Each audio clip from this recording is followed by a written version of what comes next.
The Voynich Manuscript is a book written by hand that is reliably dated to the early part of the 15th century. The book consists of around 102 pages, and there are quite a significant amount of text. For over 600 years, the Voynich Manuscript has defeated every scholar, codebreaker, linguist, and intelligence agency that attempted to read it. Then researchers fed the entire document to Grok AI. What came back was not a partial decoding or a set of tentative suggestions. It was a complete reading of a text that the world's most capable minds had declared unreadable. What the translation revealed has not been officially addressed by any academic institution. The document nobody could read. The Voynich Manuscript sits in the Botanical Rare Book and Manuscript Library at Yale University. It has been there since 1969, when Yale acquired it from a book dealer named Hans Kraus, who had purchased it from a Jesuit college in Italy. Before that, the manuscript passed through the hands of collectors, scholars, and institutions across several centuries, each of whom recognized that they were holding something significant without being able to determine what that significance was. The manuscript is a handwritten book, approximately 240 pages, illustrated throughout with images that have no parallel in any other known document. Strange plants that do not match any species in the botanical record. Circular astronomical diagrams whose reference points do not align with any known medieval European system. Naked human figures submerged in interconnected pools and channels filled with liquid. Text written in a flowing, consistent script that has the visual character of a natural language, but whose underlying system has defied every analytical approach applied to it. Carbon dating places the creation of the vellum pages to the early 15th century, somewhere between 1400 and 440 CE. The ink and pigments are consistent with that period. The script, however, shows no relationship to any known medieval European writing system, to any known ancient writing system, or to any reconstructed proto-language. Professional cryptographers, computational linguists, historians of science, medieval scholars, and, in documented cases, professional codebreakers, including people who worked at governmental intelligence agencies during the Second World War and after, have all engaged with the manuscript seriously and all concluded the same thing. They could not read it. Every proposed decoding published over the past 100 years has been either disproven by subsequent analysis or rejected by the scholarly community for failing to produce consistent results when applied across the full text. The manuscript has been declared a hoax, a meaningless visual creation, a meditation aid, a botanical encyclopedia, a medical compendium, an astronomical reference, and a fake created to deceive a wealthy buyer. None of these explanations have been sustained by the evidence. When Grok's analysis was applied to the full text of the manuscript, the results emerged from a process of cross-textual comparison that individual human researchers could not have conducted manually. The AI processed the manuscript script alongside every known writing system in its training data, applied linguistic structure analysis to identify patterns of syntax and word formation, and cross-reference the visual content of the illustrations against botanical, astronomical, anatomical, and alchemical traditions from multiple ancient and medieval cultures simultaneously. What it found was a system with internal consistency that had been invisible because no individual researcher had been able to hold the full range of relevant comparative material in mind at one time. Origin and author. The first question Grok's analysis examined was the most basic one. What exactly is this document, and where did it come from? Carbon dating of the vellum helps answer part of that question by showing when the animal skin used for the pages was prepared. However, it does not tell us when the knowledge written on those pages was first created. It also does not reveal how that knowledge was passed down before it reached the person who wrote the manuscript in the 15th century. Grok's analysis treated these as separate issues. This distinction turned out to be important because the age of the pages and the age of the ideas recorded on them may not be the same. The script itself was then examined using linguistic and structural analysis. The results suggested that it does not match any known natural language. Natural languages usually develop over long periods of time and share certain patterns because they are shaped by how people think and communicate. Even languages that are not related often show similar statistical features in the way letters, symbols, and words appear. The Voynich script behaves differently. Its patterns are unusual and do not fit the normal profile of a naturally evolving language. This led to the conclusion that the script may have been intentionally designed rather than naturally developed. In other words, it may be an artificial system created to encode information. Such a system would be built for recording and protecting knowledge instead of serving as an everyday spoken or written language. The evidence points toward a carefully planned method of communication rather than a language used by a community of speakers. The analysis also found something more interesting. The structure of the script appears to share certain similarities with ancient Near Eastern methods of organizing information. These similarities can be seen in the way information seems to be grouped, connected, and arranged across the manuscript. This does not prove that the script directly came from those traditions. However, it suggests that the creator may have been familiar with ideas about organizing knowledge that resemble those older systems. The resemblance is found more in the logic of the design than in the symbols themselves. Grok's conclusions about authorship were also more specific than simply describing the writer as a medieval scholar.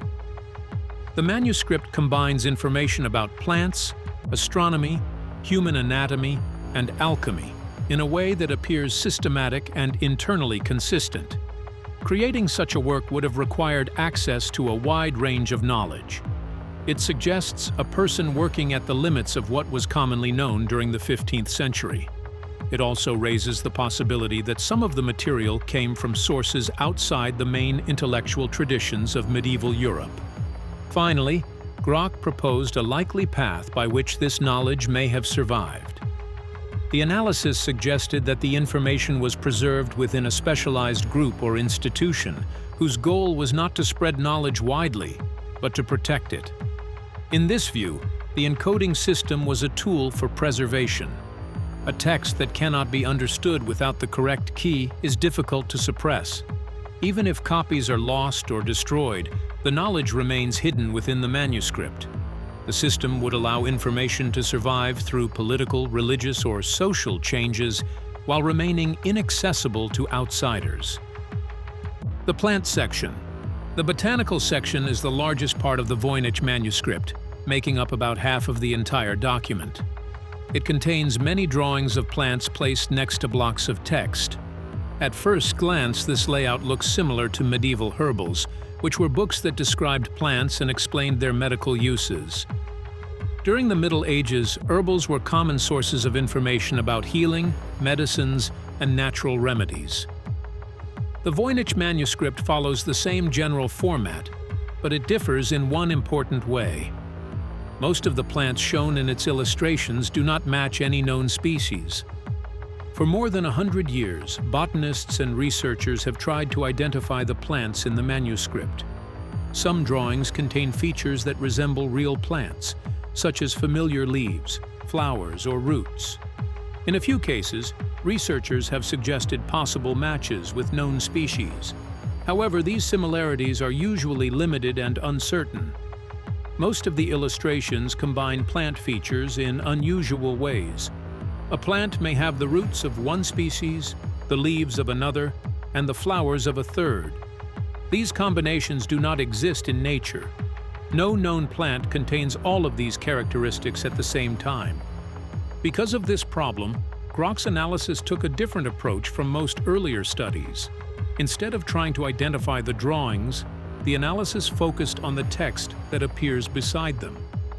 The goal was not to determine what plant each image represented, but to understand what function the plant was being described as performing. In other words, The analysis looked at the practical role of the plants rather than their appearance. According to this interpretation, the text does not read like a simple list of plant properties. Medieval herbals often described where a plant grew, what it looked like, and what illnesses it could treat. The text in the Voynich manuscript appears different. Grok's analysis suggests that many passages resemble instructions or procedures. They seem to describe how preparations are made, what conditions are necessary for them to work, and what results they are expected to produce. Some of these descriptions appear unusually detailed. The analysis suggests that certain passages refer to effects on biological processes with a level of precision not normally found in medieval medicine. There are references that seem to involve internal biological systems, timing processes within the body, and changes in conscious experience. Rather than describing only visible symptoms or simple treatments, the text appears to focus on how substances interact with the body at a deeper level. When viewed alongside these descriptions, the plant illustrations can be interpreted in a different way. The unusual combinations of features may not be mistakes made by the artist. They may also not be imaginary plants created for decorative purposes. Instead, the drawings could represent intentional designs. The images may have been created to show organisms chosen or modified for specific functions, with each feature representing a particular property or effect. Grok noted that this interpretation cannot be proven using the manuscript alone. The text remains undeciphered, and there is no independent evidence that confirms this reading.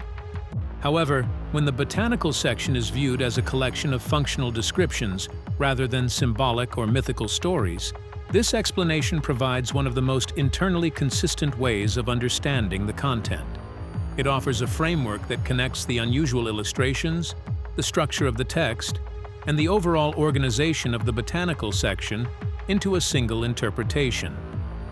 The astronomical section.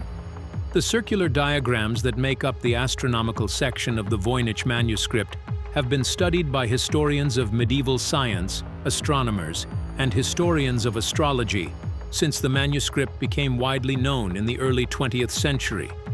The diagrams are clearly organized around celestial reference. They show circular arrangements of symbols and images with a structural logic. But their relationship to any known medieval or ancient astronomical tradition has never been established conclusively. Medieval European astronomy was based on the Ptolemaic system, which placed the Earth at the center of the cosmos with the sun, moon, planets, and stars moving around it in complex but predictable patterns. The astronomical diagrams of the Voynich manuscript do not fit naturally into this framework. Researchers who have attempted to identify the diagrams as representations of specific celestial bodies or specific sky views from specific dates have not been able to produce consistent results. Grok's analysis of the astronomical section identified several features that distinguish the diagrams from anything in the medieval European astronomical tradition, while showing structural affinities with certain ancient Near Eastern astronomical records. The most significant finding was the treatment of orbital mechanics in the diagrams. Medieval European astronomy described planetary motion through epicycles, a system of circles within circles that accounted for the apparent backward motion of planets as seen from Earth.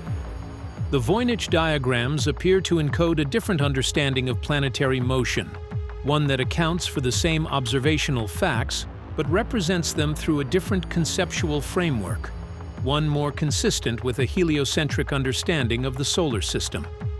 A heliocentric model, placing the Sun at the center of the solar system, was not formally published in European science until Copernicus in 1543. The vellum of the Voynich manuscript is dated to the early 1500s at the latest, and the knowledge it encodes, if it was genuinely compiled in the 15th century, would represent an independent and contemporary derivation of heliocentric cosmology. If the knowledge it encodes predates its 15th century transcription, the implication is different and more significant. Several of the circular diagrams also show what Grok's analysis identified as navigational content. information organized around the relationship between specific celestial positions and specific geographical or directional orientations.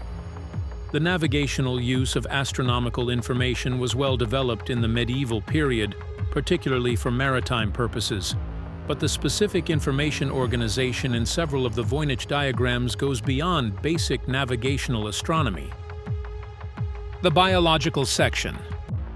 The section of the Voynich manuscript that most consistently defies interpretation by researchers viewing it through a medieval European knowledge framework is the biological section, known informally as the balneological section, because it shows human figures in what appear to be bathing or immersion scenarios. The illustrations in this section show human figures, all female, submerged in pools connected by tubes, pipes, and channels. The pools are interconnected in complex ways. The figures are shown in various states of immersion, with the connecting tubes appearing to carry fluid between pools and between figures. The text accompanying these illustrations is organized in a way consistent with the procedural format identified in the Botanical section. Medieval European parallels for this kind of illustration exist in bathing treatises, texts about the medicinal use of thermal baths, and certain alchemical manuscripts that use bathing imagery symbolically. The Voynich biological section does not fit comfortably into any of these frameworks. The connecting tube system is too complex and too specifically organized to be decorative or simply symbolic, and the human figures are too uniformly and consistently depicted to be functioning as abstract representational figures. Grok's analysis of this section identified the most internally consistent reading as procedural description of biological processes involving the human body and an external medium, with the tube and pool system representing pathways for the movement of specific substances through and between biological systems. The level of anatomical understanding implied by some of the organizational features of the illustrations is not consistent with standard medieval European medical knowledge, which was based on a tradition of theory rather than systematic anatomical observation.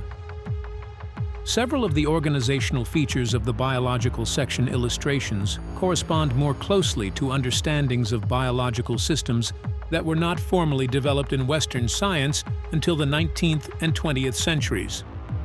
This observation does not identify what the biological section is specifically describing. It identifies that whatever it is describing is organized around an understanding of biological systems that does not match the medical knowledge framework of the period in which the manuscript was transcribed. The Pharmaceutical section. The Pharmaceutical section of the Voynich manuscript contains drawings of containers, plant roots, and other plant parts alongside large amounts of text. Among all the sections of the manuscript, this one most closely resembles medieval recipe books and collections of medical preparations. It has also often been compared to alchemical manuscripts, which mixed practical instructions with symbolic ideas and hidden meanings. Alchemy in the medieval world was more than a mystical belief system. It included real experiments and practical methods that were early forms of chemistry. Alchemists studied how materials could be changed, purified, and combined. At the same time, they used symbolic language to describe these processes. This language helped organize their ideas and often kept their knowledge hidden from people who lacked the training to understand it. According to Grok's analysis, the pharmaceutical section follows a similar pattern. The text appears to combine practical information with a symbolic structure. The symbols may have helped organize the material while also making it harder for outsiders to understand. In this interpretation, the text was designed to communicate useful knowledge while limiting access to those familiar with the system. The analysis suggests that many passages contain detailed preparation instructions. These descriptions include specific combinations of materials, conditions for processing them, and signs that indicate whether a preparation has been completed successfully.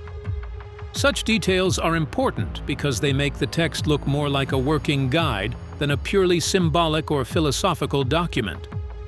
Several entries also describe procedures involving multiple ingredients that appear to interact in consistent ways. From a modern perspective, some of these combinations resemble processes that could produce identifiable chemical results. However, Grok's analysis does not claim that the manuscript contains advanced scientific knowledge. Because the text remains undeciphered, any comparison with modern chemistry is only approximate. What stood out in the analysis was the overall structure of the descriptions. The procedures appear organized and internally consistent rather than random. The instructions follow recognizable patterns, with materials, preparation steps, and expected outcomes linked together in a logical way.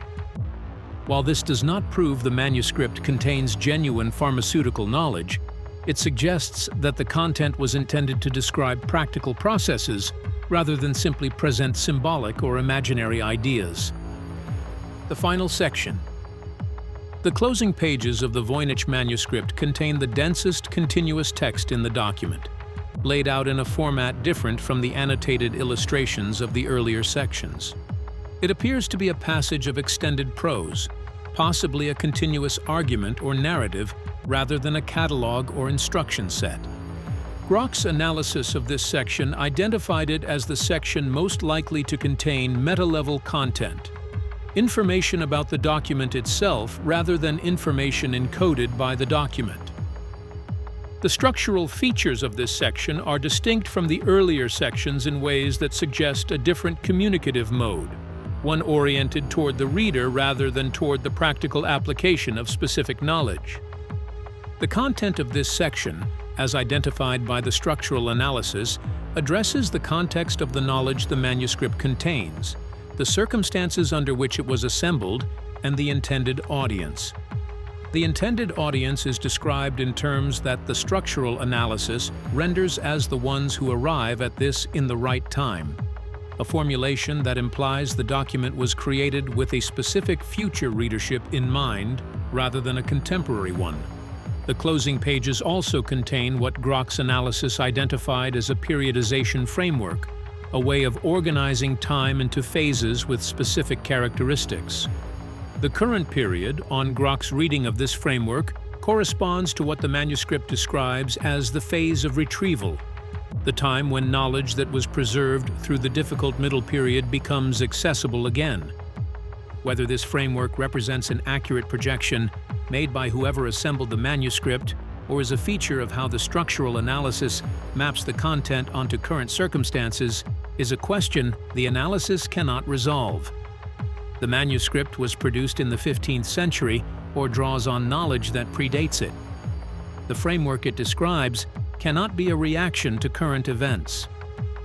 Either it projects accurately across centuries, which raises significant questions, or the structural mapping is producing an artifact that looks like correspondence without being one. Why scientists were disturbed.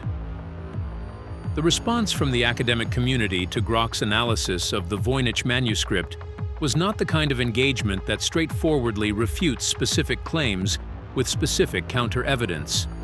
It was the kind of response that reaches for categorical dismissal rather than detailed engagement. This is a pattern that appears consistently in the history of the manuscript. Claims about what the manuscript contains have been dismissed, often without the specific content of the claims being addressed. The manuscript's status as a genuine puzzle, something that nobody has been able to read, has become a protective framework. Any proposed reading can be dismissed by pointing out that the manuscript cannot be read, which makes the dismissal of any reading circular.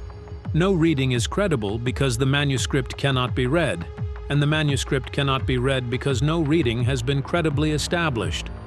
Grok's analysis breaks this loop by applying a consistent methodology to the full document and producing a reading that has internal coherence.